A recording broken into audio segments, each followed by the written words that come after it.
সবুজ গম্বুজ, সোনালী গম্বুজে চারতারা, খিলানযুক্ত বারান্দা, ফিরোজা রঙের কারুকাজ করা ইসলামপুর বড়বাড়ি জামে মসজিদ। অনেকে একে ইসলামপুর শাহী জামে মসজিদ নামেও চেনেন।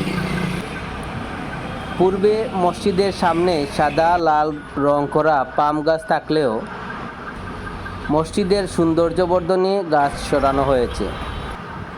মসজিদের পাশেই সবুজ লন আর বড় পুকুরও আছে। একাধিক সোনালী গম্বুজ, প্রবেশপথে অলঙ্কৃত সবুজ গম্বুজে আরবি ক্যালিগ্রাফি,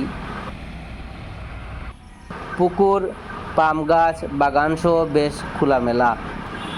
ভোরবেলা পাখির ডাক শোনা যায়। পরিবেশ খুবই শান্ত। ইসলামপুর শাহী মসজিদ বলতে সাধারণত এই বড়বাড়ি জামে মসজিদকেই বোঝায়।